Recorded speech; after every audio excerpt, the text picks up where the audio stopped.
Hey guys, so how are y'all doing? So these here, I'm gonna go over some knives I've gotten recently here at the start of the new year. Been a while since I gave an update, but anyway, I hope you all had a nice holiday. And so I haven't bought a whole lot this year so far, but I did score a couple of really vintage items, which I'll get to in just a minute, and I found a cool OTF just yesterday, and so anyway, I'm gonna start. Okay, first things I bought. At the start of the year was this. I bought these Ozark trail knives from Walmart. These are like the $5 ones.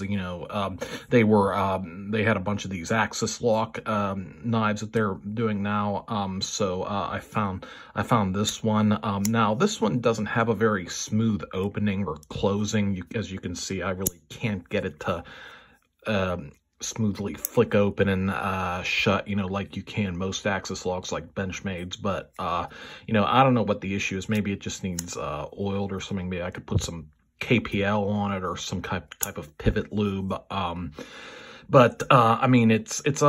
It's a pretty nice knife. I mean, the handle, is it's pretty nice, and I think the blade's nice and sharp, has a good edge, and you can get it to flick out. It depends. It's like I don't know, Mike, if your thumbs have serious arthritis, it's trying to get a fluent opening is really tough, so I think I can kind of get it to there I got it that time, so I got a smoother opening there, but but shutting it is still kind of a pain. But anyway, so after that I got this one, which which is an axis lock with a flipper. Now this one opens and closes a lot smoother than this one, but sometimes the flipper doesn't always flip the knife all the way open to the lock position, as you can see. Well, there it did that time, but it closes a lot easier and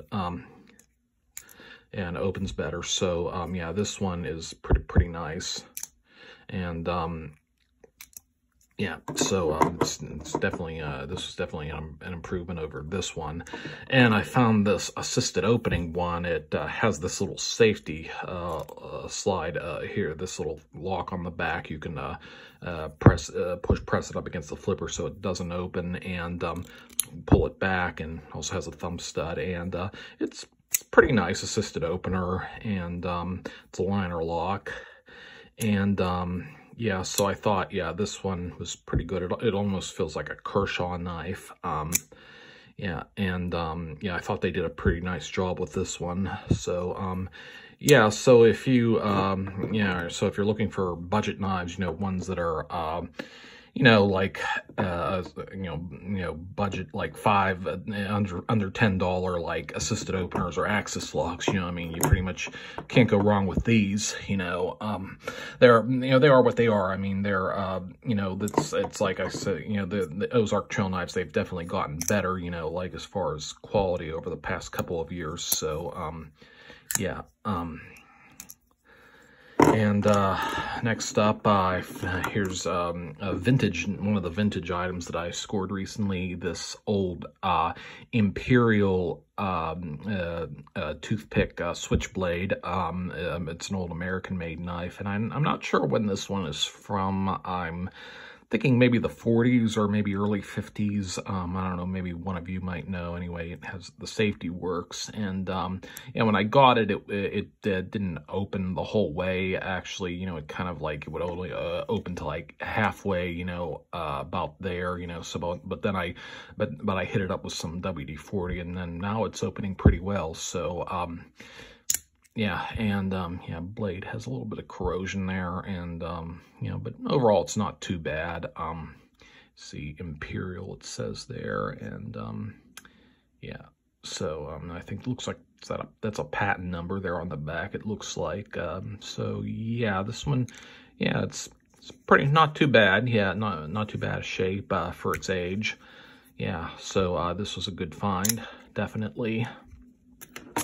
And then next up, I found finally my very first pick lock switchblade. This is an old Roscoe pick lock from the 1950s, and yeah, and the safety works. It's pretty good shape. So, and the horn handles are they're not too bad. I mean, you know, but anyway, so now by pick lock, this one isn't a swivel bolster like most of my other stilettos. This one, you actually have to pull this tab back with your fingers to close the blade. Anyway, so yeah, so the spring works. It opens pretty well. Yeah, as you can see, anyway, the blade, it's really seen some use there over the years. It's this thing, you know, it's really been, looks like it's, you know, it's quite worn down, you know, but you know, I think, you know, that old, you know, that old look to it, you know, I think it you know, that used look, it gives it some character, I think, you know, and so I'm just gonna, you know, leave it as is, you know, anyway. And as you can see there, you can see some of the old stamp there, Roscoe, made in Italy, and yeah, so this was a really good find. And by the way, I'm not gonna say how much I paid for this, but I paid a lot less than what this thing is worth. I'll just say this. So this thing, anyway, it was a really lucky find. I'll just say that, you know. So I'm very happy with this. I'm very pleased, and yeah, I got a good deal. So yeah, this one is, you know, is definitely going to be, is definitely one of my most treasured pieces. It'll definitely, this thing will be sticking with me, you know, for a long time. Yeah, so, yeah, pretty nice, yeah.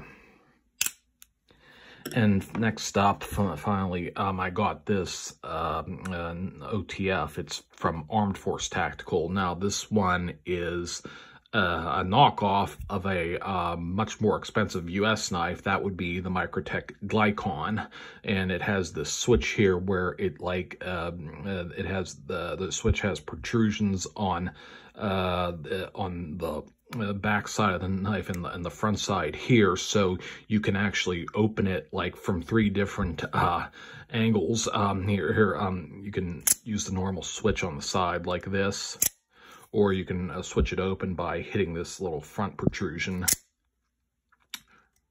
pull it back, or you can use the back too. Or you can just use both your finger and thumb, hit it, and grab it from both sides and open it like that.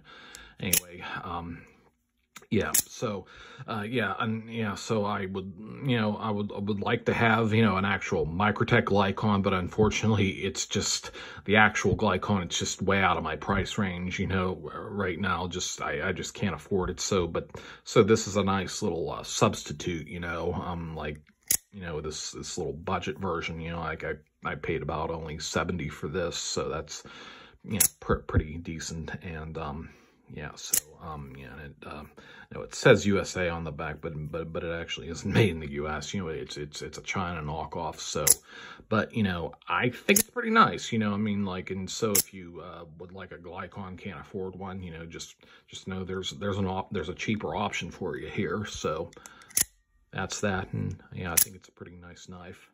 And I also like the blue screw construction and this little this jimping here on the back. I think that with the blue, I think that's really nice. And yeah, this one doesn't really have a glass breaker on the back like most OTFs, but yeah, but it's pointed definitely, so you could potentially use the butt there as a glass breaker if you needed it in an emergency situation. So, yep.